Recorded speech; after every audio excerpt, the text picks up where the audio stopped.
2 Samuel, chapitre 11.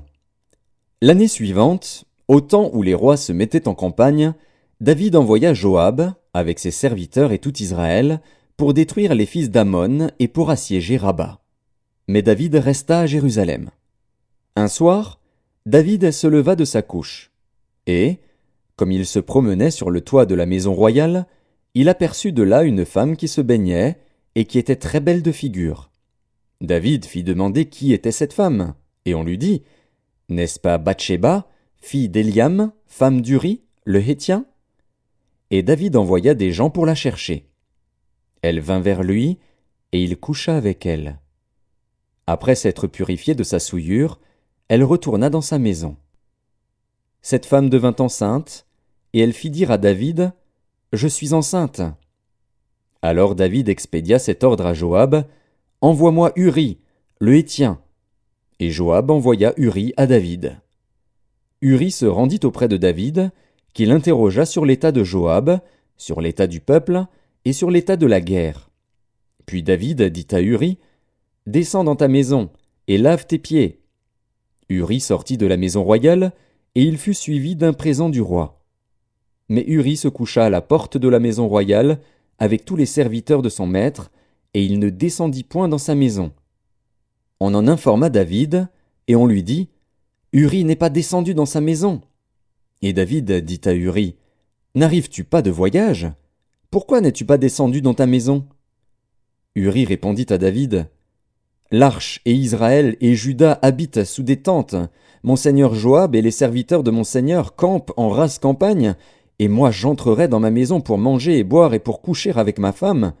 Aussi vrai que tu es vivant et que ton âme est vivante, je ne ferai point cela. » David dit à Uri, « Reste ici encore aujourd'hui, et demain je te renverrai. » Et Uri resta à Jérusalem ce jour-là et le lendemain.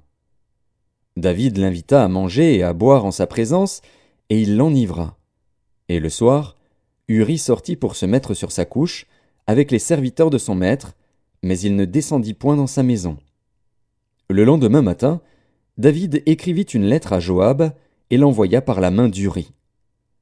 Il écrivit dans cette lettre, « Placez Uri au plus fort du combat, et retirez-vous de lui, afin qu'il soit frappé et qu'il meure. » Joab, en assiégeant la ville, plaça Uri à l'endroit qu'il savait défendu par de vaillants soldats.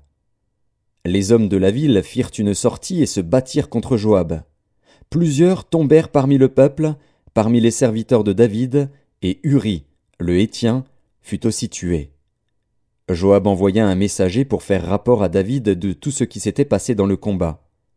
Il donna cet ordre au messager, « Quand tu auras achevé de raconter au roi tous les détails du combat, peut-être se mettra-t-il en fureur et te dira-t-il, « Pourquoi vous êtes-vous approché de la ville pour combattre?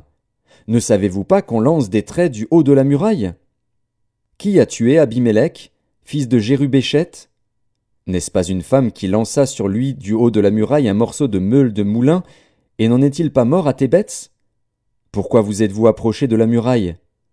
Alors tu diras, ton serviteur Uri, le Héthien, est mort aussi. » Le messager partit, et, à son arrivée, il fit rapport à David de tout ce que Joab lui avait ordonné.